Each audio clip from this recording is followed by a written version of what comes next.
Through the scope. This is Queez. Appreciate everybody's been rocking with the channel. Support, subscribe, comment, like. We appreciate it all. My man Adam Silver, I ain't even gonna say my man's. I ain't even gonna say that. I ain't even gonna act like I've been agreeing with a lot of things he says and does these days. But he started off a wildfire almost on for NBA fans these days. They are not liking his latest comments, man.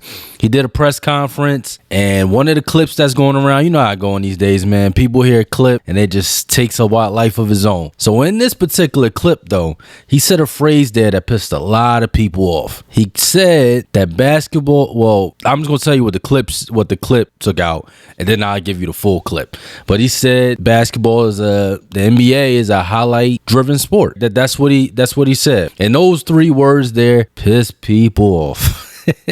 A lot of people who already was dissatisfied with where the game is right now, they're like, see, this why I ain't watching that crap. They don't care about us. Let's riot. I ain't never watching this again. This commissioner is trash. Bring Stern out from the grave. We need Stern. This dude is the worst thing to happen to my life. Like, so many things, people just started going in on Silver. Now, I'm gonna be fair here. Like I said, I love basketball. It's my favorite sport. I definitely care about the product for sure. I definitely been watching for 20 plus years, so I definitely am invested in this. But I'm not going to just pile on Silver, because I think a lot of y'all taking this wrong. I think a lot of people are taking this wrong, man. We got to get out of this clip society, man. Look at the full thing.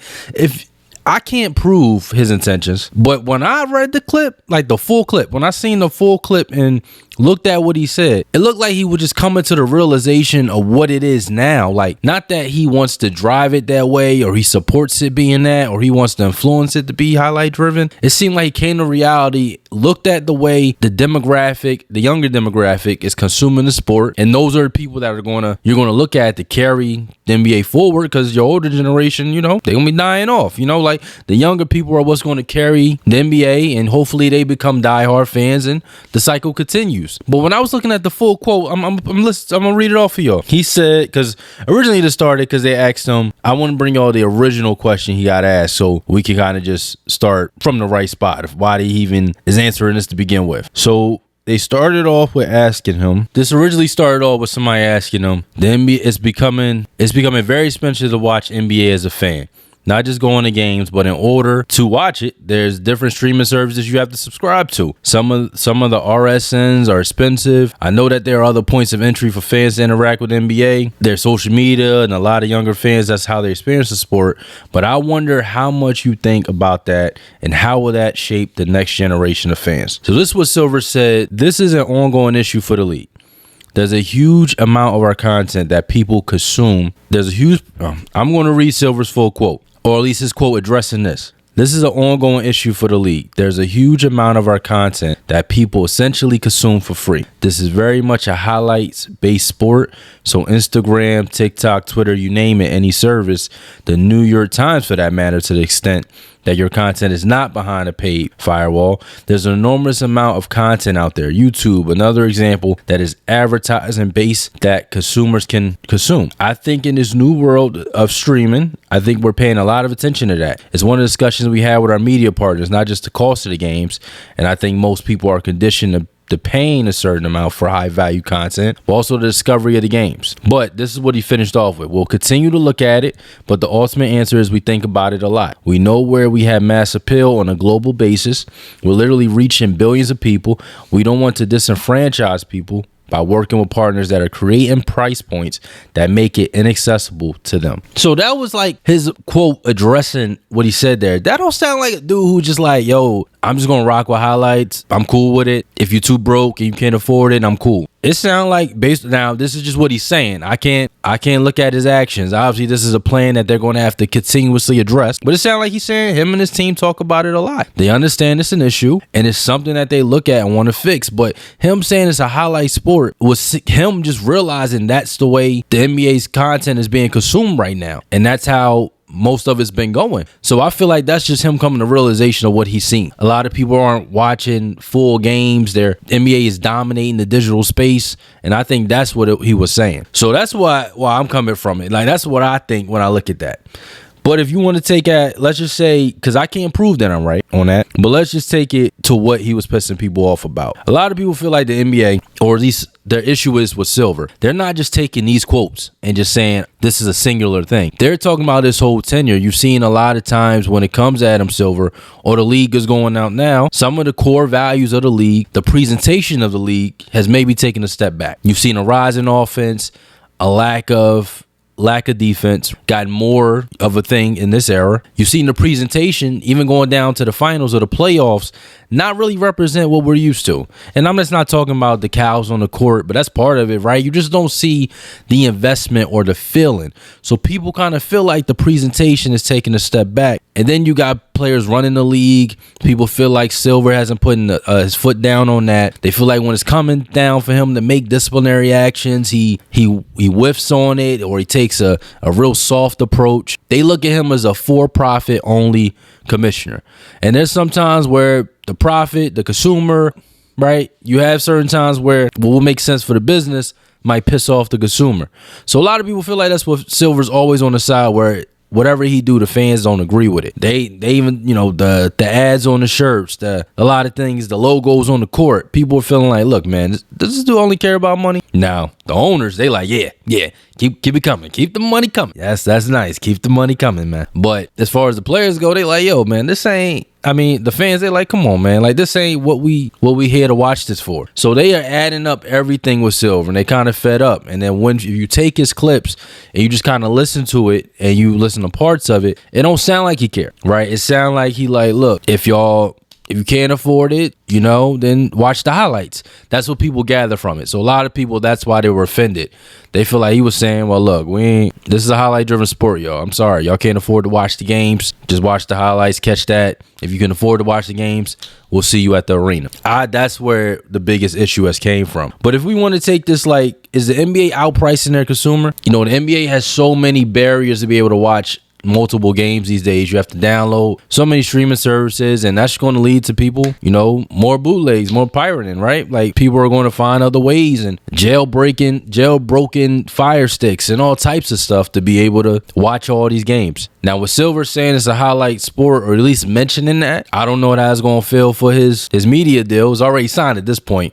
But I don't know if it's how his partners feel about that. Them TV deals, they might not be like, yo, bro, I don't want you even talking like that, because we need these people to watch the games. And I'm going to be honest, as an NBA fan, I can't even tell you the last time I watched the game, bro. Like a full game multiple times. I probably watch. I'm a Sixers fan, so yeah, I know. I'm a Sixers fan.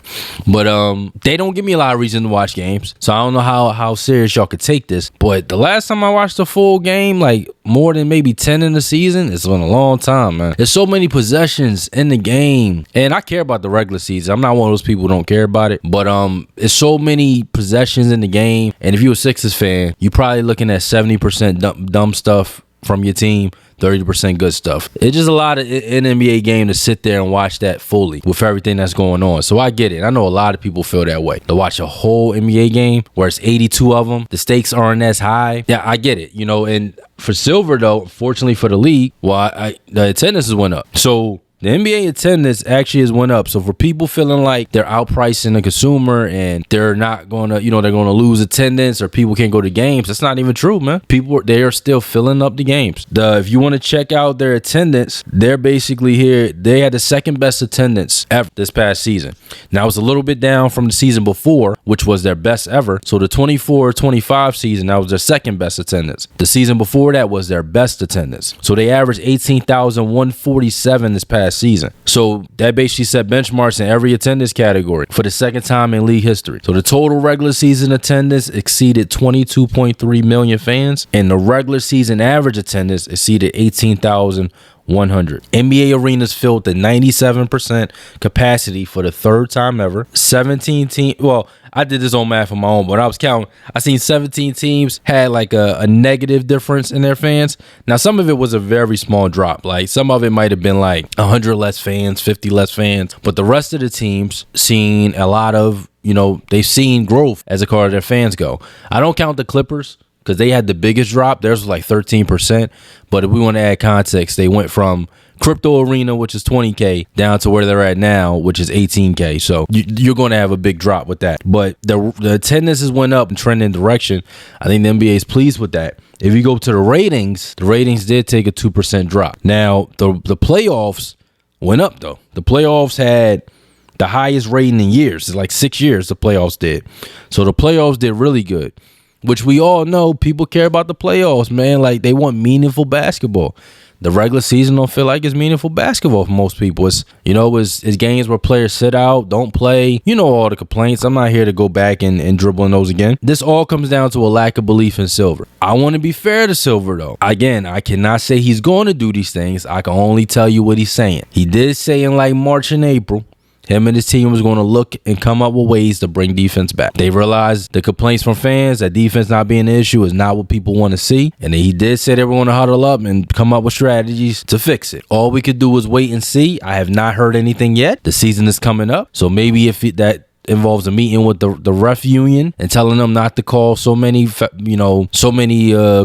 and maybe it got to align with that. That could be it. But that's what he said. But one thing you want to put here too, I agree with Silver what he said. Have a lot of content out there that's for free. The NFL was able to capitalize off of their content by using Red Zone. So they took the mindset, the brains of the psychological brains of their consumer to wanting to see touchdowns and profit off of it. So now they in a situation where they got highlights and they put it on the channel and they use those highlights, and now they have a whole channel dedicated to it. Didn't have commercials for a while, but they found a way to attract the consumer to watch that. Now, basketball can't do that, right? If you do the last 2 minutes of the game, the show gonna be off for most of the time, and then it'll be on for like 50 minutes. Like, it's every game don't start or enter the fourth quarter at the same time. So it's not like what you gonna do up until the fourth quarter. Just only have it run for like an hour. And a lot of times with basketball, there's a lot of fouls called in there. You might have a 2-minute drill last for 10 minutes. Like, it'll be so slow paced. I don't think that'll bring the consumer in. One thing they could do is maybe like package the highlights from that night and air them. That'll be tough too, because they got late games and then they have middle of the pack games. By the time they're able to air those highlights, it might be like 10, 11 o'clock. Yeah, I don't know what they could do, man. Maybe they could take highlights from the first half, jumble up together and put that on the show. That could be something they could do, but they'll probably have to move up the time slot to the games to be able to fit that in. That's the only thing I could really see, because every game's not going to have highlights and it's not going to be able to do what the NFL does. Now, I do think some people complaining about the NBA being accessible, because I do agree they are becoming more expensive. I'm not saying they not. I just gave you all the numbers to show y'all that the NBA might not address it as quickly as we would like, because they still see attendance that they see. But it is becoming more expensive. We all know. But I do think a lot of people that's complaining about it are joining to complain just to complain, because all the talk we got from last season was how much people hate the product. You're not going to tell me overwhelmingly now all these people want to see the product. I do think a lot of people complaining just love to complain. It's the same people that watch the sport all the time but still complain about it. And that's your right to complain, freedom of speech. But a lot of these people haven't even been watching games to complain about how much it costs to see the game. All we saw last year was people complaining about the sport, all these type of hot takes and all these things coming over like, oh, this era was better, this no defense, blah blah blah. Now everybody's complaining that they can't watch the game. I don't know, man. I feel like a lot of people just want to make noise to make noise, but there are diehard fans that, you know, are valid. Now, do y'all feel like the NBA is going to lose diehard fans just in general? Because you have a situation there where you could end up turning those people off, right? How you going to get diehard fans if you do have a younger generation that consumes mostly highlights? How can you convert them to diehard fans? If you can't do that, then what does that mean for the league in the future? That is a big thing. That's why the NBA, they want to dominate digitally, because that's how they can at least retain these young people and hopefully convince them to watch games in the future. But I think that's an issue they'll try to take on later down the road. But let me know what y'all think, man. This is Through the Scope. These comments, I understand if you look at it from the clip, sound crazy. But if you take it all in consideration, at least from my point of view, it didn't sound like he was content with it. It seemed like he just came to a realization that that's where they're at right now. But I don't know. Let me know what y'all think, man. This is Queese Through the Scope. Appreciate everybody been rocking with the channel. I'm out.